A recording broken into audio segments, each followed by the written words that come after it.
Dzień dobry, piątek, 7:17. Trochę chmurek, trochę słońca. Dzisiaj będzie chyba fajny dzień, ale zobaczymy. Zapraszam. Ostatnio słucham sobie podcastu Huberman Lab i on jest po angielsku, więc może być trochę trudno dla niektórych.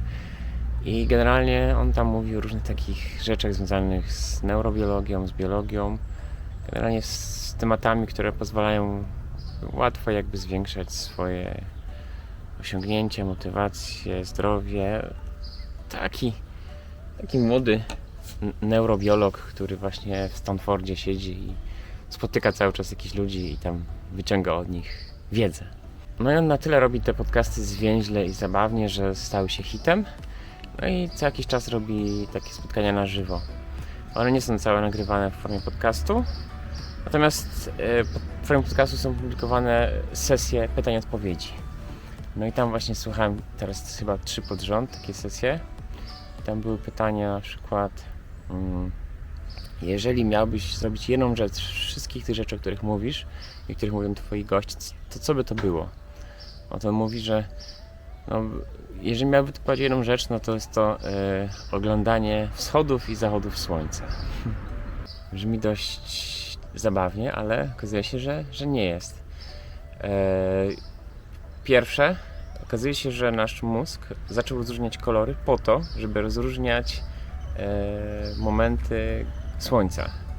Czyli żeby rozróżniać kontrast niebieski i pomarańczowy, czyli niebieską i złotą godzinę o wschodach i zachodach słońca. No właśnie, ale o co chodzi? Gdy słońce wschodzi, przed wschodem jest świt, później jest wschód i nie, czy to jest brzask. W każdym razie przed tym, jak słońce przejdzie przez widnokrąg, już jest jasno. Promienie słoneczne odbijają się od atmosfery i tworzą taką niebieską aurę. Już wiadomo, że zaraz wzejdzie słońce. I to jest niebieska godzina, czyli w fotografii tak się na to mówi, bo wszystko jest takie niebieskawe. Później jest moment wschodu słońca, czyli przekroczenie horyzontu i później już słońce jest nad horyzontem. Wtedy wszystko jest pomarańczowe, złotawe. I mówi się na to złota godzina w fotografii, czy tam magiczna godzina. No i to trwa tam powiedzmy, w zależności od momentu roku i położenia, powiedzmy od pół godziny do 1,5 godziny około.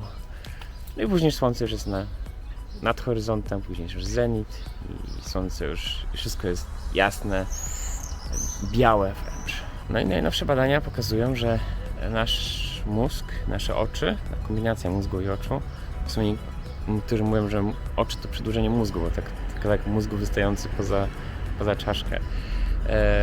W każdym razie nasz mózg jest wrażliwy na kombinację właśnie światła pewnych długości fal, które występują o poranku i odpowiednio po drugiej stronie dnia, czyli o zachodzie, czyli tak samo przy zachodzie, przed samym zachodem jest złota godzina, słońce się schyla do horyzontu i po zachodzie, po horyzoncie jest niebieska godzina.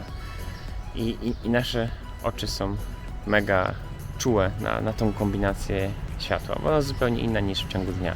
Inne natężenie konkretnych długości fal jest.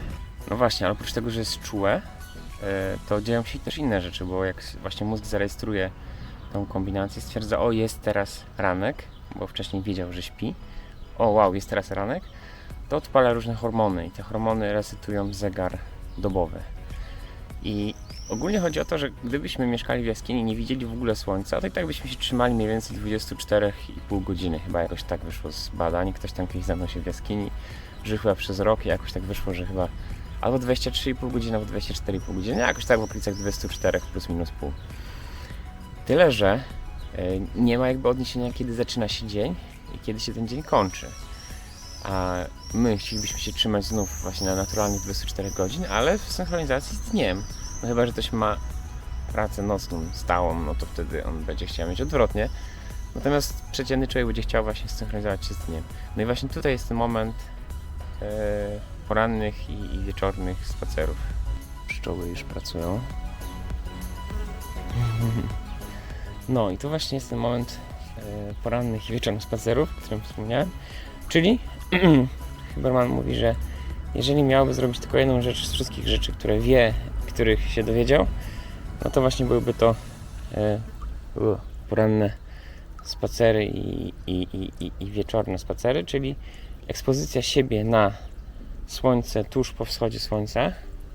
Jeżeli jest lato, no to słońce wstaje bardzo wcześnie, więc ciężko jest być na sam wschód, ale z 2 godziny jeszcze działają. No i wieczorem też dobrze się jest przed snem trafić w moment złotej godziny.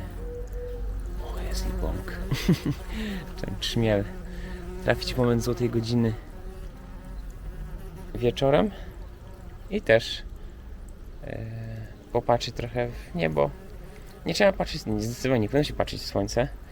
Chodzi o to, żeby nie patrzeć w telefon, żeby nie patrzeć w budynki, tylko żeby sobie patrzeć swobodnie w niebo, w przestrzeń, w naturę i to już zadziała właśnie. Ja na sobie przeprowadzam czasem ten eksperyment, bo codziennie rano wstaję i wychodzę z Eską do ogrodu. Tak samo wieczorem, w okolicy właśnie zachodu słońca też będę się po ogrodzie z Eską. I mam wrażenie, że mój zegar biologiczny działa dobrze, a jak na przykład w weekendy wstaję później i ktoś inny wyjdzie z Eską, ja nie muszę wyjść i nie wychodzę, to ja naprawdę nie wiem, czy jest godzina 8, czy jest godzina 12, bo zupełnie moje ciało nie czuje, czy powinno być już jeszcze zaspane, czy już nie. Oczywiście, żeby eksperyment był w pełni działał, no to nie powinienem znać tego efektu i powinienem badać swoje reakcje, nie wiedząc nic o tym, jak działa słońce.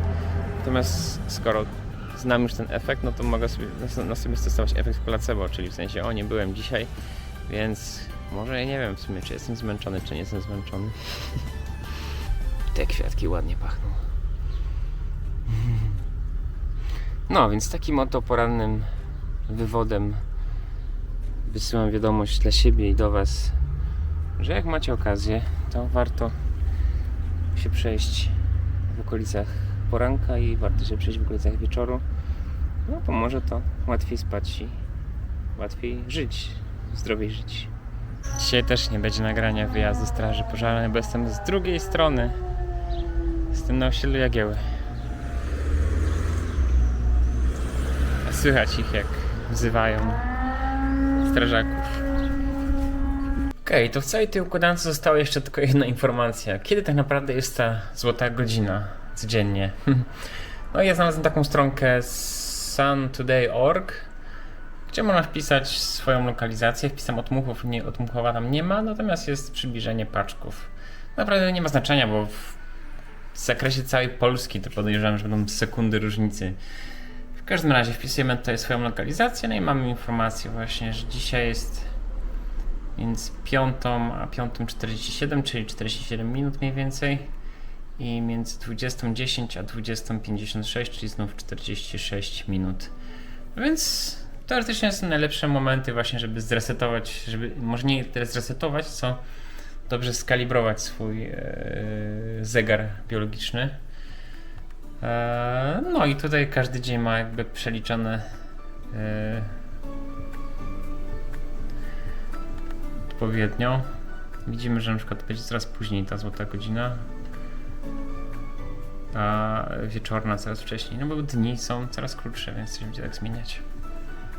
No, to tak mniej więcej właśnie wygląda najważniejsza wskazówka od Hubermana.